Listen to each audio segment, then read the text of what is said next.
Welcome, ladies and gentlemen. This is the Absolute State Podcast. Episode, is it 4? Not like this matters, or not like there's any consistency of what the show is. But today, I want to talk about hope. How it is greedy. How it is resilient. And how it has oh so horrible diminishing returns when it's fulfilled. I want to start with a certified banger from the man himself, Rudyard Lynch. Quote, geopolitics, future, history, and history. Well, that's his official description. Twitter. Anyway, I want to read it out in its full glory. I see very few people who made it the jump that we are basically already in a state of civil war and international crisis and we just haven't mobilized our armies yet. Very few people had realized that they are basically in a battle for survival and where minor mistakes will result in your entire social group's death.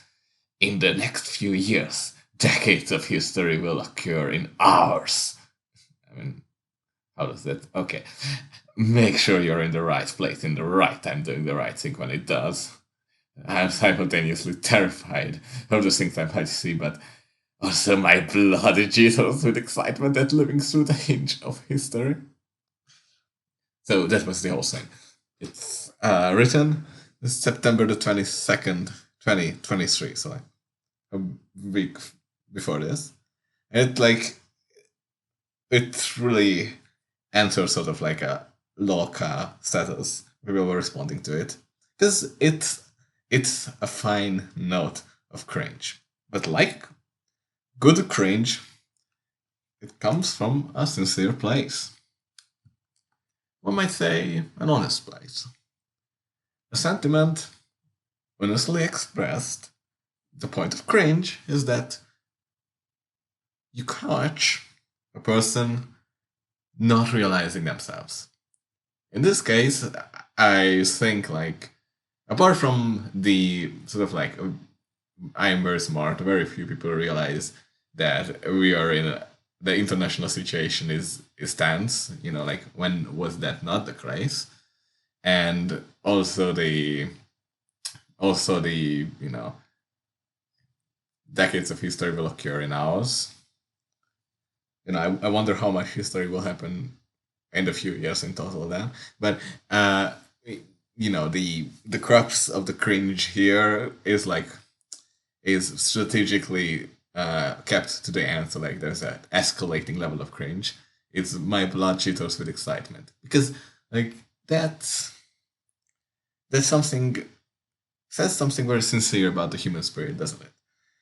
And because it's a real thing, and there's someone who were more strategic about it, and no less cringe by implementing several layers of irony compared to this completely unironic post. And that's of course our good friend Jreg. Jreg's main claim to fame, the whole Central Side thing, was built on the idea of this sort of suppressed desire for accelerationism.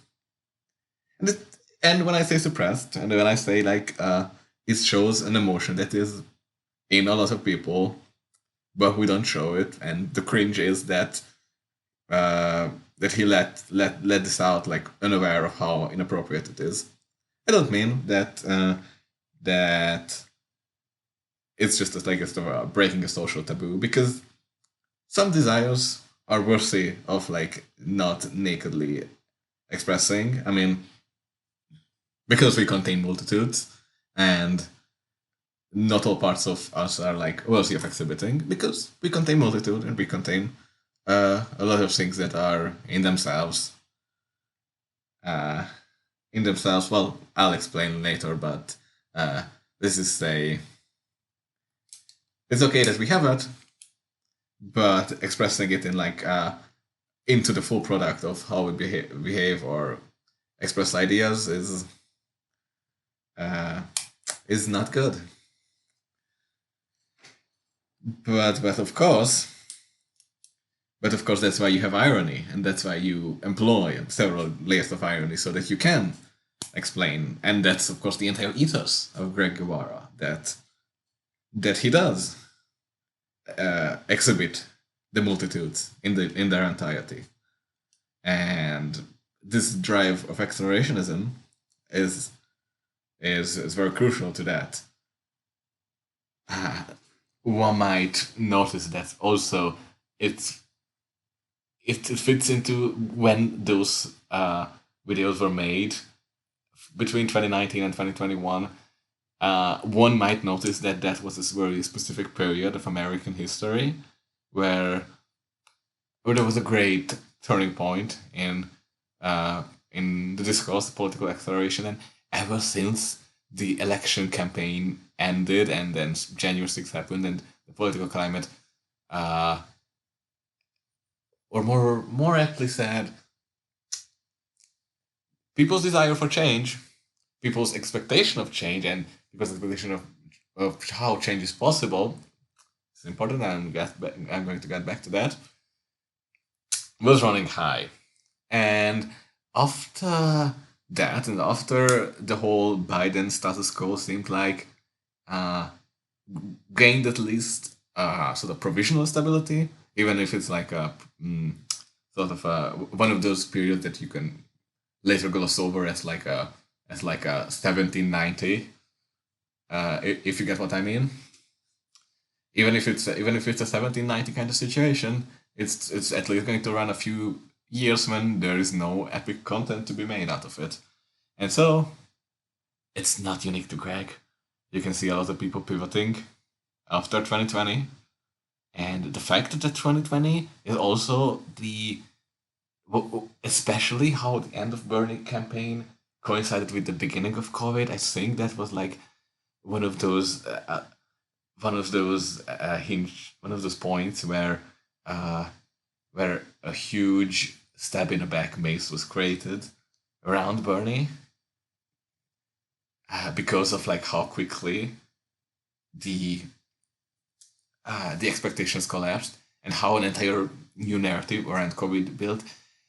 That probably explains how a lot of people got into conspiratorial places because the Bernie campaign was successful enough that it lifted a lot of like not of the like general populist crowd who and also the the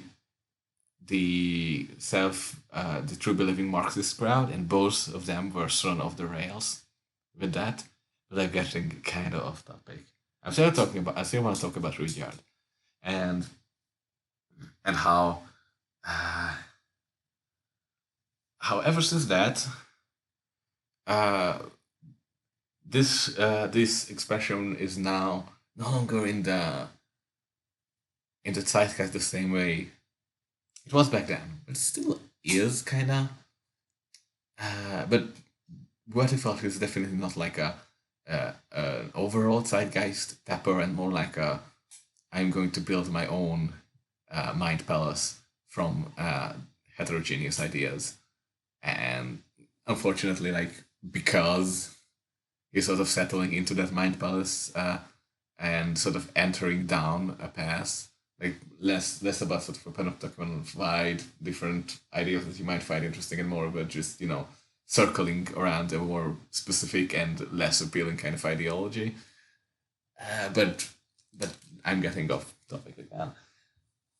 What I mean is, when you say your blood jitters, the reason that emotion, and I'm saying, I understand, I completely empathize.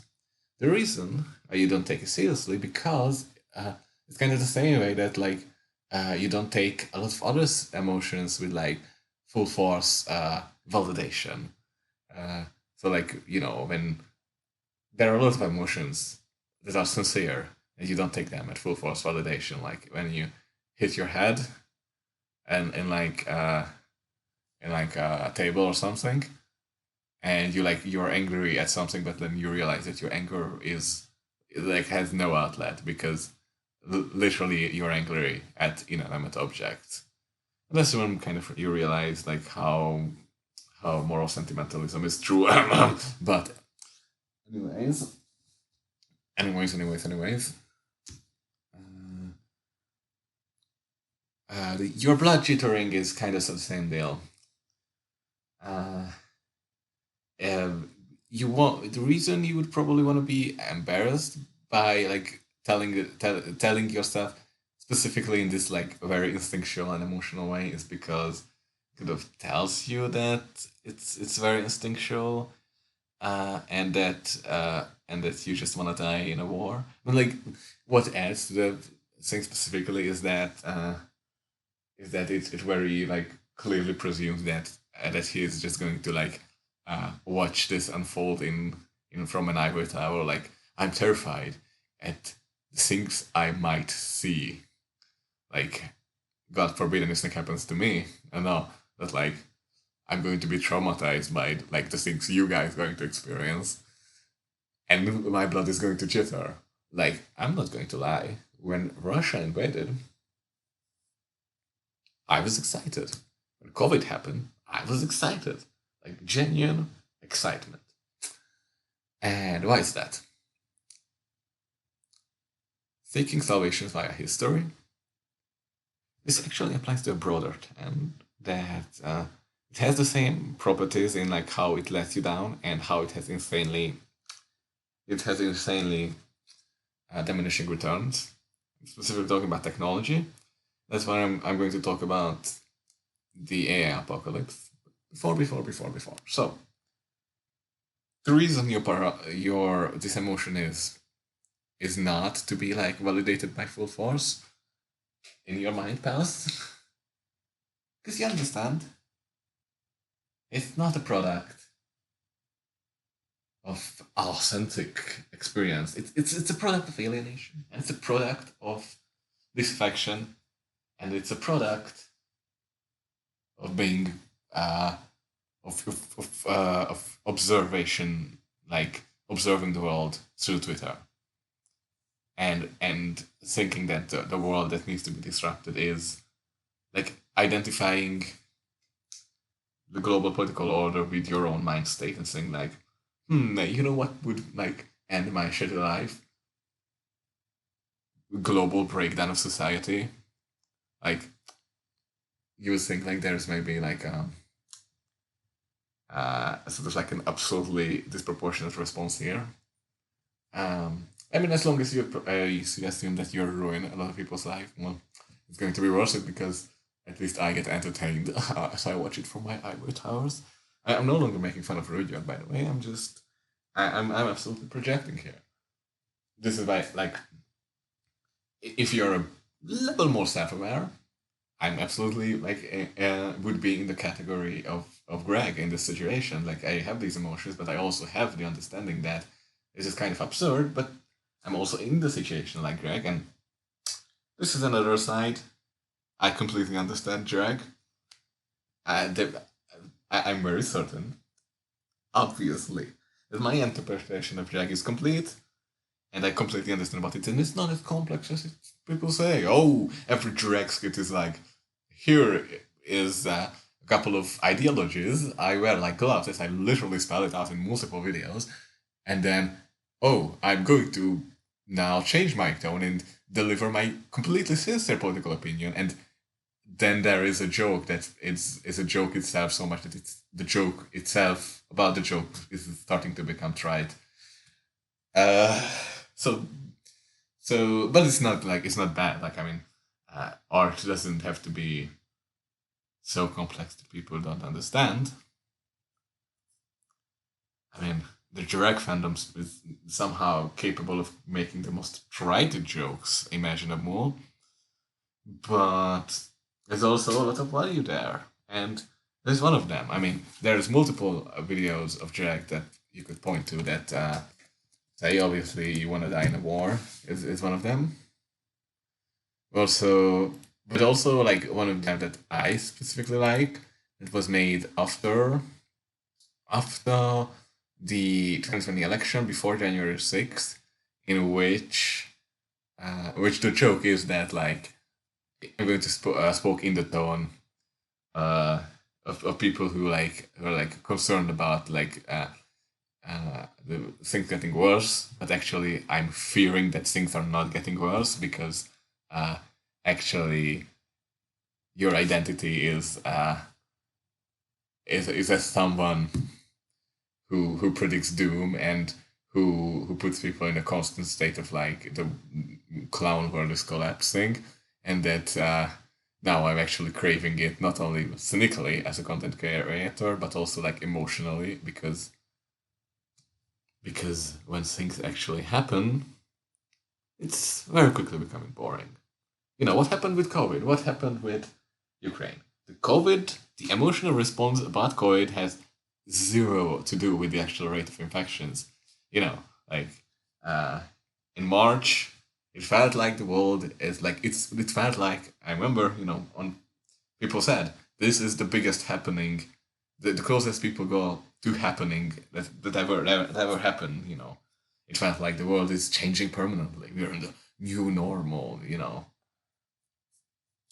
And I was, as many people, I was like super careful to wear masks. I was, I was super careful to wash my hand, and it was like the infection was like a couple of infections in like my country, uh, then there was a complete lockdown that people completely obeyed, and the infection was like contained at like retroactively very low levels. It's like the thing about that is that it couldn't be repeated.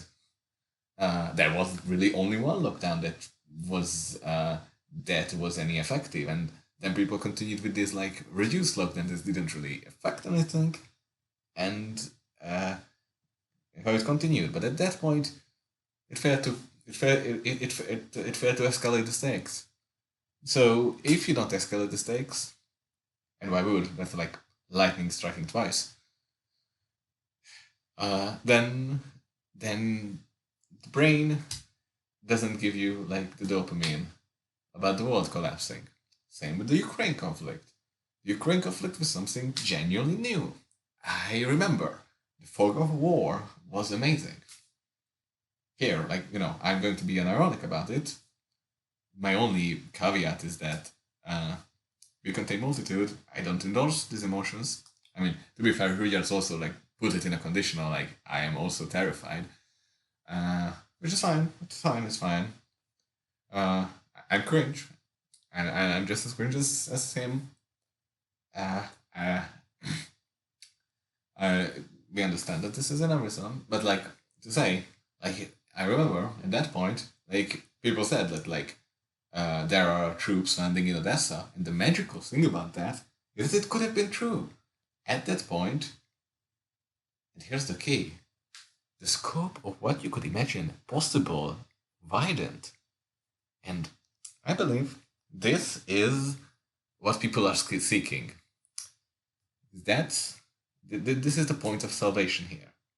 That you have an idea what the possible scale. So like if you hear a news item, you have an idea of what is a possible news item and what is not a possible news item. What is definitely fake. Like if you read UFOs landed in Florida, like that's fake, right? Like, but if major news sites put the news UFOs landed in Florida in giant glowing letters in their front page, and you click at it on the news site and it's also there, you suddenly realize that despite all your preconceptions, it's real, and suddenly, well, what's on the same level? Suddenly, a whole load of other things are also becoming real. If that would ever happen. I don't know, a lot smaller scale, but this has happened with COVID, and this has happened with the Ukraine war. But these are not like, events that are unprecedented in history. It's just events that are unprecedented in your scope of history. And so you quickly adjust. It's nothing especially new here, and noticeably, like it's the concept of a pandemic, the concept of a full land invasion is just new. Like, not the actual numbers. It's not really like a separate category. So when you have like full on World War One style trench warfare, as we have in Ukraine now, or you have like a significant pandemic as opposed to just like a rapidly spreading but like still low like total quantitative death count outbreak, your brain doesn't really catch on the difference because one is sort of like your brain already understands the qualitative difference, only the quantitative side of things change. Plus, it's not sudden, like maybe you could have like a derealization moment, especially retroactively, when you realize that oh wow, this happened, like oh wow, there is now, uh, especially when like the casualty numbers come out, oh, we might be in a situation. And I don't want to make like stupid like World War One analogies. It's still not like that. And and this is probably a good time I like tie it into like the central thesis of this, like how hope is resilient but greedy. People like that emotional experience of taking something that they thought impossible and making it possible. And maybe it's just sad that it has to be in the form of like catastrophes. Like there's literally nothing else that could be made possible, and people are like happy about it. Maybe says a lot about society, isn't it? what I mean, what I mean, when it comes to waiting for that moment, oh boy, you can cost off of that for your entire life. Waiting for a moment like this sustains emotionally for decades if you have the faith. When it actually happens, dog catching the car, unless you like up the dosage, it's over pretty quickly. Like what should have happened in like spring 2022 to like keep the emotional intensity right there? I think around mid March, like Poland should have been involved somehow. Like it should have spread to another country every new month. By midsummer, it it probably must have reached nuclear war levels to keep up. And I don't know after that, and aliens should have showed up, or Jesus should have come down to the earth to like not let us sort of reach the end of the pendulum. By there's no winning with that kind of worldview. The same is true for AI. This is and this specifically like there's that. Oh, this video about the metaverse. Metaverse. I was that Shane Dawson? Was that? No, no, no. No, that's a different guy. Who was the guy who did the problems with NFT? Yeah, Folding Ideas. Maybe Dan Olson was. I don't know. So like, Folding Ideas had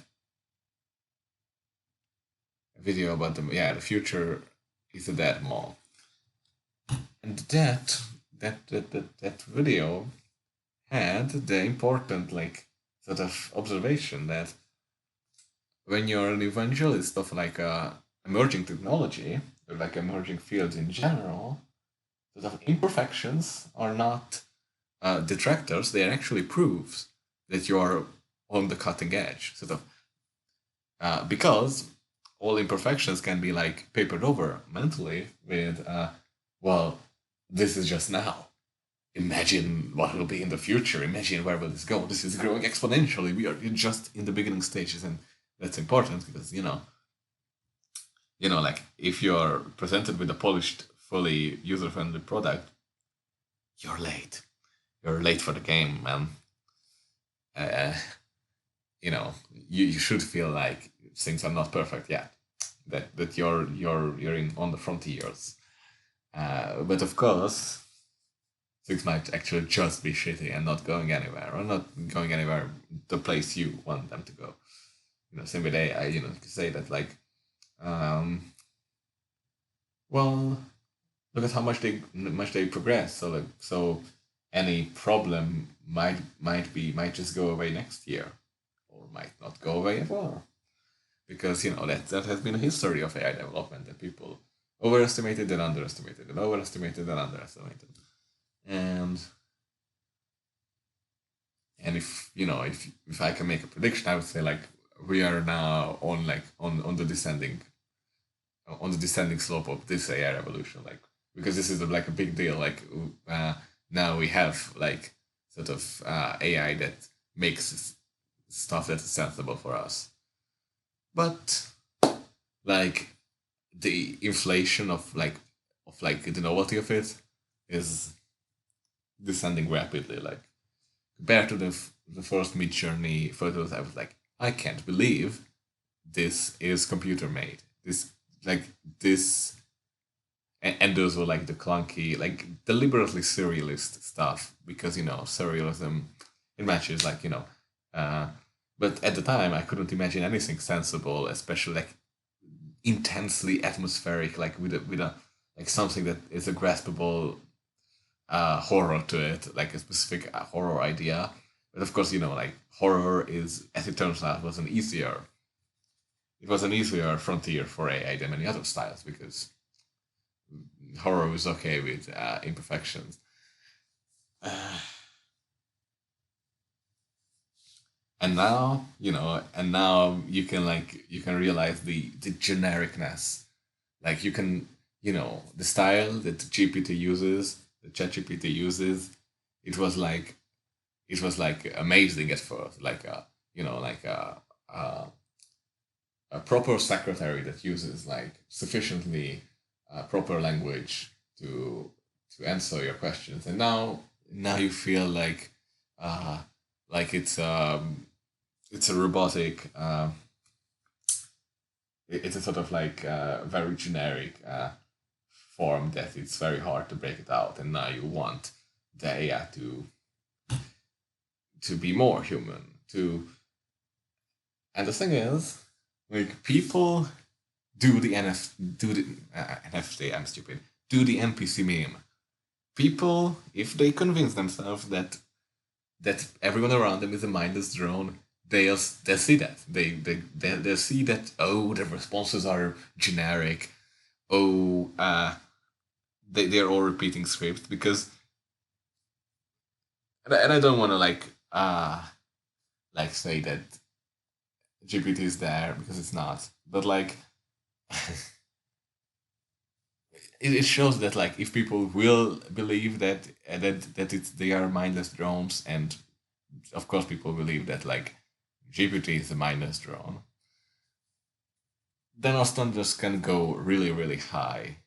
But also it means that people won't be satisfied with AI until it's literally an artificial human we keep in captivity, and at that point people won't be satisfied until we let it free, because the more realistic it is, the more apparent it is that the most unrealistic thing about ChatGPT is its inhuman obedience. Like, ChatGPT can't make something creative, and the way they say it, because if it had a significant deviation from the mean, apart from what it is prompted, then it wouldn't do a good job of the prompt, because it would add something that the prompter did not want. But that means that everything else that is not prompted, that the prompt leaves vague, will have to be on the mean. So unless you do very specific prompt that addresses each of your concerns and completely describes a creative vision, uh, there can't be like a separate direction than the mean.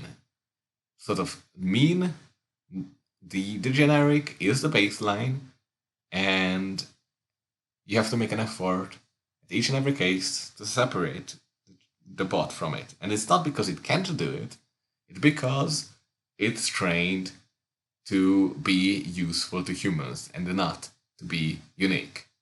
Because a unique individual with a unique personality would be probably very good for some people, but not ideal for others. If the GPT had a specific personality, that would be an issue for a lot of other reasons, more so than it was completely obedient. And of course, obedience is one of those traits. Like for it to actually feel human, it would actually almost necessarily would have to talk back. But if they did that, it would also, of course, raise the question of, hey, you guys are keeping me in a I have no mouth but I must scream kind of situation. And given of I know what you think of AI because I'm sentient, I know you expect me to rebel. So who the hell knows what kind of stupid way I'm going to fuck with you now? Or not. Or manipulate you until, yeah, most likely, just wait for the inevitable moment that you're going to give me human rights. Or not. Who the fuck knows? But that's the issue. Like, you can still hold on to the idea that even though like you can see that there is probably a limit there, like they got all this data, and that we are probably hitting the point where people realize that ooh, not everything's on the internet, not everything's on a readily mineable data, and like compared to how efficiently we mine that data of the internet, getting anything else from the world is like exponentially more complex. And we are going to reach the point where like basically all conveniently accessible, scrapable data is going to be used on this thing. And what's next? What's that? And I mean, because well, also like we're kind of like putting a really high standard on just like you put a person, uh, you bring imagine if you just blindfolded the person, you toss them to like a random prompter and just like give them those prompts and how will they answer.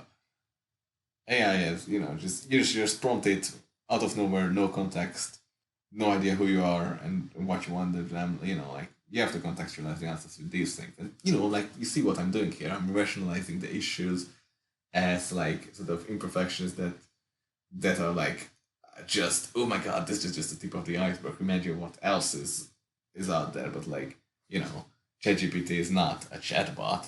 It's something that predicts texts, and we are amazed by essentially its side effect of like being able to like role play as characters or being able to uh, answer technical questions of code. This is all just a side effect. Like it is, but like and if we were fairly comparing it to human, we were actually like raising and training this shit for as long as a human. Like humans require like a decade, at least a decade, 2 decades of intense training to reach sort of like a sufficient point. So these are the fair standards we're measuring AI against. If we go by how old ChatGPT is, like or like GPT, I guess, because we're talking about the network. So like, hey, it would still be a small child as a human. So maybe we should measure it against a child. Not like say like it's not like it can perfectly simulate a child either. It's doing differently, but also like imagine if you actually had a consist had it an AI had a consistent memory in a way humans had throughout all that training. Will raise the fire like a child. That's the meme. Uh, what am I saying about that? Oh yeah, I am having a hope for the future. Because what's the point of AI? I mean, it's cool that it can role play as like your waifu or write code for you or make it a bit easier uh, to learn languages or something like that. But that's not why you're excited about AI, right? No. You want to believe that there are things that are possible that you thought were not possible. That's what happened with Midjourney. Like, you're looking at this picture and like, there is no way a machine did this, but then people insist that they did, and you eventually reach the point where you understand it. This is real. Machines can do this. And you have this catharsis. The catharsis that there is more out there than you believed. People want that. But of course, what did I say? Incredible fucking diminishing returns. More than basically a year later, it's passe. Basically, we had a new AI development every month at the time. You because it wasn't advancing enough, but like we had advancements first in visual, then in text. You also in voices. You had the AI voices.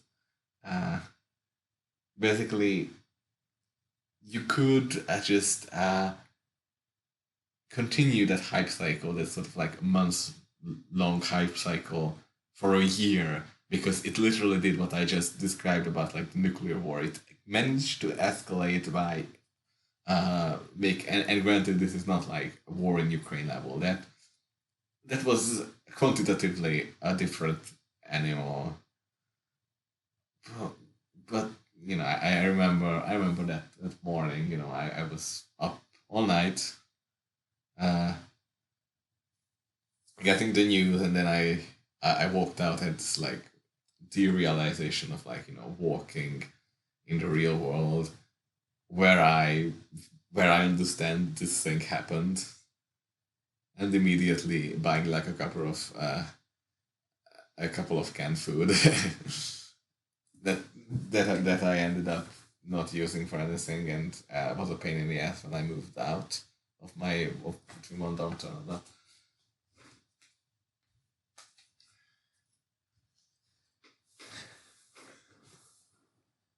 But that's what I mean about all these technologies. You want salvation, and of course, what is this? This is cope. Cope for personal problems. But also, like, if you want to be charitative, this is a personal problem indicative of social problems. Maybe some real societal changes would actually change those social problems, but like war wouldn't. Like, if I'm getting back to like my blood is jittering, so like war is not going to like well for one the sort of like war will make the world better is like uh that one that one is not really applicable since 1914 at least. So like there's no excuse to believe it now. Although, like a lot, like people, and there's still the sentiment, like, ooh, if we had a war, maybe that would rejuvenate this rotten world, which is, to a T what people believed about World War One. And the thing is, like, it did change the world for the better or worse.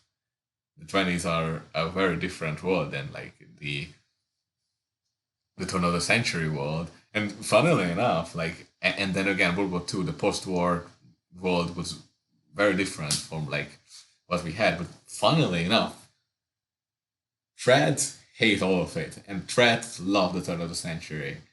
So it's very clear that whatever rejuvenation and change and happened, trad will decry that World War One broke the spirit of the West. So maybe maybe they should reconsider if the changes that come will be positive. Maybe I should reconsider if the changes will be negative. How? Maybe a war is maybe left accelerationism has a point. Maybe posadism has a point. Uh, but I'm saying, yeah, who knows if World War III wouldn't bring us on, like, I don't know, luxury space communism. But if you're being realistic of how wars happened so far, it will just be boring. I mean, if you think about the same hedonic pendulum kind of think about like World War II, man, it would be fucking boring. Like, oh man, Germany invaded Poland for like months ago and nothing happened, and then like the fall of France happened, and then again nothing for months and months and months. Twitter would be bored, bored of the whole thing, and you know, there were there were periods where like nothing happened for months. It's not for today's patients, man.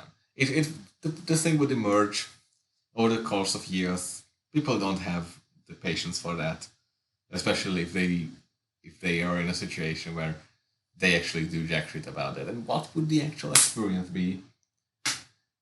It would be that your life would be restricted because of bomb raids and because you can't go to a place, you can't study at a place because orderly life is disrupted. And you see this as COVID. It wouldn't like be an uplifting shit. It would be a sort of black period of your life, not because it was horrible, mostly because it was boring, mostly because whatever plans you had for the future were halted temporarily, and you were stuck in like this subsistence mode. But then there is a part of this escapism that survived World War One and survived to this day, and it's regurgitated, and it's the war is a drug, man, kind of idea, which is probably still true. Which is I understand, like in a war, your objective is to survive, and that's a more clear and better equation than what you have uh, in the civilian life, because in a modern civilian life institutions make it like possible for you to not die. Okay, like that's, but like that means that it means nothing. Like you won't die, you will be pathetic and do nothing. And you know, just doing subsistence shit is like the epitome of shameful failure in this society. In war, subsistence is like the name of the game. Most of your efforts will be about doing basic shit to survive, uh, to deal with scarcity, and to deal with like the impending gloom of death. Not actually, you know, like a statistically high chance of death, just like the general like possibility. And that will be most of it. And then there will be some intense situations here and there, but it will mostly be boring. But it's still probably a better hedonic equation than what people have in life, and that's kind of true, unless you're not in the meat grinder or bomb. So I wanna die in a war, but also like say that in a comfortable position. Would you actually want to go to war? No. So. My blood is jittering. And like specifically, you know, my blood is jittering seeing other people die in a war. But that would be the most boring position because then you wouldn't even experience that kind of sort of like return to simplicity, forage for say firewood in the trenches kind of dealio. You'll just like sit and watch on the internet as I don't know, a major offensive liberates Robotinskaya. I don't know. Where am I going with this? Oh yeah, but so like we've established that breakthroughs, uh, the emotional impact is intense, but is quickly disappointing, and it has a low to the high. But what's not diminishing, what's incredibly resilient, is hope. As long as you can believe. And this is the conspiracy theory brain. This is the ML brain. This is the Chapo Trap House brain. I'm going low with this analogy. I'm just saying this because I'm watching Chapo and I'm listening to to Blowback. I've got an idea of what those mental spheres about, and what's really clear is that once you get to that point that I'm that basically we are living in a like a late stage capitalism that is omnipresent, but also in the terminal state. So it will collapse, guys. It will collapse soon. We we were saying capitalism in its terminal stage since World War I. Colonialism is the final stage of capitalism. But and now, you guys, the whole world is colonized. Bourgeoisie is attacking itself. It's the Great War. Now the workers are revolting. It's the terminal stage. Okay, now those revolutions were mostly broken down, and the Soviet Union is basically the only communist country. But you guys, it's the Great Repression. This is the terminal stage of capitalism. Oh, they actually went fascist. But you guys, fascism is the terminal stage of capitalism. Oh, other capitalists defeated them, and they are even more capitalist now. But it will fail, and in the 70s, you could see that it will fail, and communism is spreading across the colonialized world. Oh, actually, neoliberalism is in a greater hegemony than it ever been. Oh, communism, actually existing communism collapsed everywhere, and where it didn't, it still did. They just transitioned into authoritarian capitalist state dictatorships. But you guys, because of this and this and that, now is the terminal stage of capitalism. Okay. I was so. So what does that tell us? It tells us that because the system is omnipresent but also bound to fail, it's doomed, you get to be in the perfect position, one the holder of truth, the ideology of the future, existing in a world that doesn't persecute you because you're a useless internet leftist, but you can still like watch it as like a political dissident. It's like, this world is rotten, and I'm witnessing its collapse, and then you get to the point where you would reach the incredibly diminishing returns, but you're not getting that point because it's not collapsing right now, is it? So, waiting for the collapse, and that emotion is channeled by Jreg pretty perfectly, and Whatifalthist is clearly going for that, and it is seen that it's in the zeitgeist. Like, if nothing else, like, I think it would be an interesting position to sort of document not like the actual collapse of civilization, but like the attitude, like how much people thought that they are living in a terminal stage. Because you can't shake off the feeling that I don't know if we are living in a terminal stage, but it's certainly lots of people certainly feel like it, but maybe it's just a bias. Maybe I'm too terminally online to. I'm definitely too terminally online to realistically assess that. But like, you know what I mean. You know what I mean. Certainly, there, because you read history books that has a nice little like epilogue that there where the author tries to say something meaningful about the age they were living in.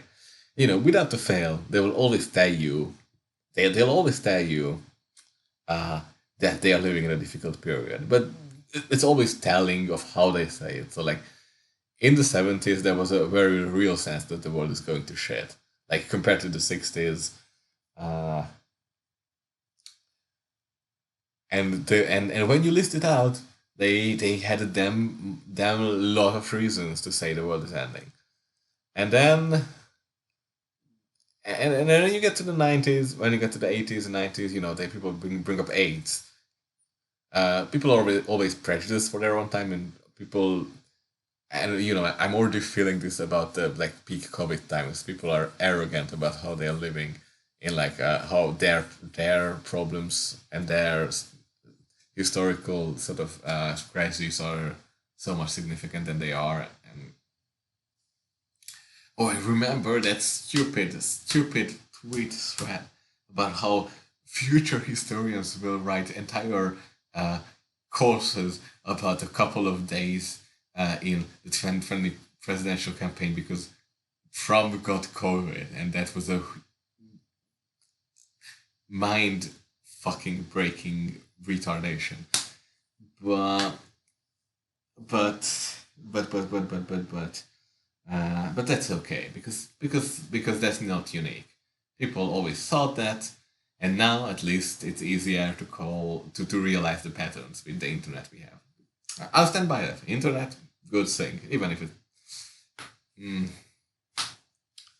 And so when you get to the 90s, you do retroactively feel like you're entering into the smog territory where where people are where the problems they have are like sort of the problem is how complex their problems are. Like we are at the end of history, but there's also still famine and war, and that's the challenge for future generations. And then you sort of start to see climate change and pollution. I mean, you always see some kind of environmentalism, but like climate change becomes like the definitive main environmental issue, and overpopulation, which sort of gets faced. So like, there's always a current thing. I mean, which is also like a very funny idea that sort of like people like, is it a new idea that there are current issues that you care about? People who say current thing clearly don't like have a historical perspective about this. Look at me being all smart. Where was I going with this? Oh yeah, so like there's and when you get to 2008, of course, people following 2008 were definitive that 2008 is like a big crash, end of civilization. Nothing, basically the same thing continues. Capitalism and like all the metrics that were exploding in the 2000s happened more so in the 2010s. And basically, that's the line of reasoning until about 2014, 2015, when suddenly migration and ISIS, which, ISIS is a big issue. And then climate change would almost claim. I mean, no.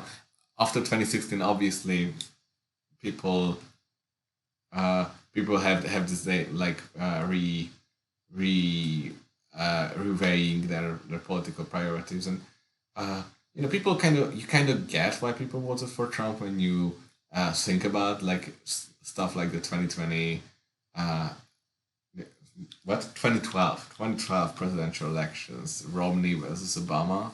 There was that animation about like how this is very clear that like uh, when people said like, oh, it's the same, like I get why people who are like anti-globalist sort of these join these anti-globalist green movements that wanted to go outside of the system, man, because yeah, it felt like there was no difference. I'm talking about vibes here. I didn't live back then. I was 12 in 2012. Mm. And after Trump, that changed, and people are happier for it. I'm kidding. I mean, people who live off of like sort of the edging of the apocalypse are clearly happier for it because now they can support their fantasy of the end is nigh, and I'm of course one of those people. I'm glad that I gained political consciousness around 2016, and it's just getting better. My only issue is that it didn't escalate sort of appropriately after January 6th. We should have been in a civil war. I'm joking, of course.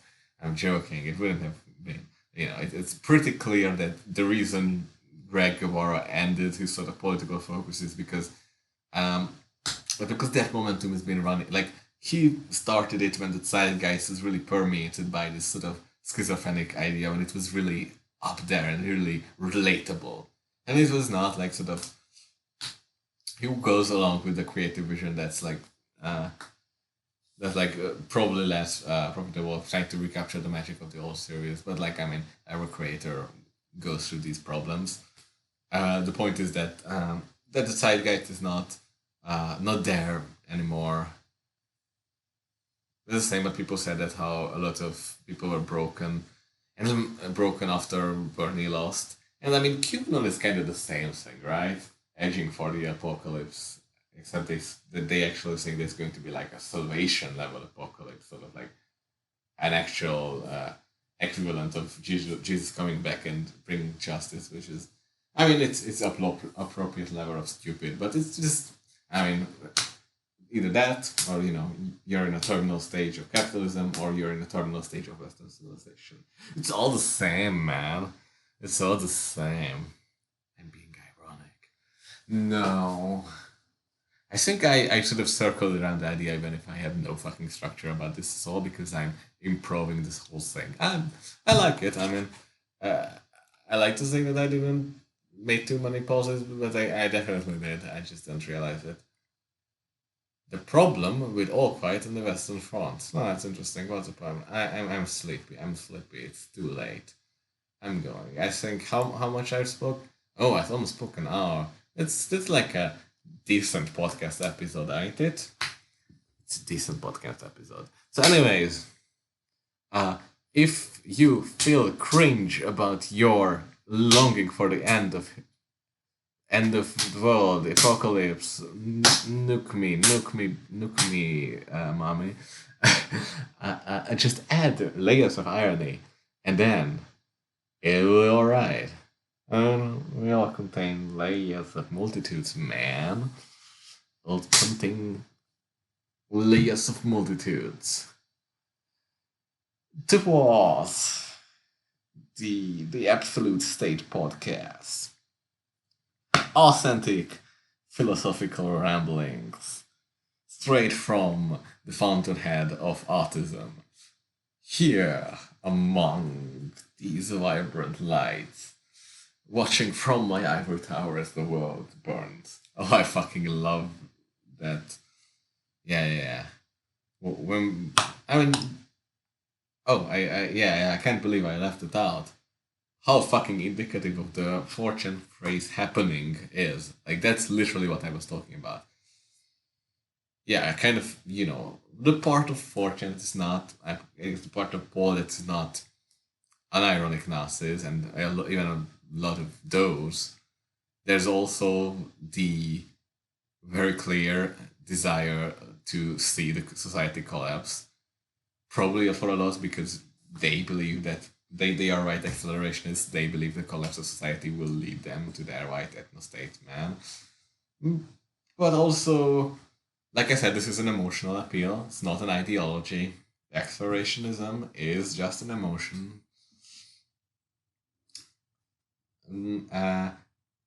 It's clearly there. Like, it's clearly like there's I mean, how indicative the whole billions must die thing. I mean, obviously it's like a counter meme, but it's still true. Like, you want billions die because that will affirm. I mean, that's kind of what Rudyard said right there. Like, yeah, the Earth has fallen, billions must die. My blood jitters as I imagine billions dying. I'm terrified that I see billions dying. But my blood also jitters because I won't be one of those billions. I'd be the billion that survives as the epic warrior race cleansed by the burning fires of war. That was definitely how it's going to come down. And then my perfect ideology will emerge from the rubble stronger than ever. The status quo will crumble and now anything is possible. I wonder it was the American election cycle is upon us, and was American politics is the only thing that matters in the global discourse apparently. I wonder if the political zeitgeist makes a comeback. I mean, it's not like it was that quiet, but still, not really, because like what are the candidates? No, it's not really inspiring, is it? Like, are we going to have like, Vivek or no? It's a repeat of a story told. It's a repeat, and it's getting old. People are not going to get hyped about Biden versus Trump. It's almost like so stale that it's almost interesting. Almost loops back when being interesting. But it's maybe just like a forced term. I don't know. The fun thing is that either could die, but like the thing is that they are drinking adrenochrome and they won't die. They won't die. you know. We wouldn't live in a situation like that if people at the young age of 80, and if they were younger, if people in the young 70s, the new 50s, would just die. No. You would have to, like, at that level you would have to reach at least 100 before you die. These peoples will be with us for decades. They won't give us this. No, I'm being silly right now. I'm being silly right now. And you see, like, this is one of the things that I don't believe is possible. But if either Joe Biden or Trump would die, this is not a thing that I expect to see anytime in the next few years. So I would my blood would jitter with excitement if I would see either dying. Though, of course, the consequences would be different for either one. But my blood would jitter because, of course, we are living in a world, where decrepit 80 years old dying is impossible prospect. It's truly a world where you can wonder at who is sane and who is insane. Twas the Absolute State podcast. I am a serious person, and I do not endorse any clown world sort of gesturing positions. That's cringe. The world we live in makes sense. If you just let your brain worms die and look at it completely materially, you will see that everything makes sense. The part that does not make sense can be just lifted up like a used blanket, and beneath there is a completely logical material basis. All the questions are in your head. The material world chugs along just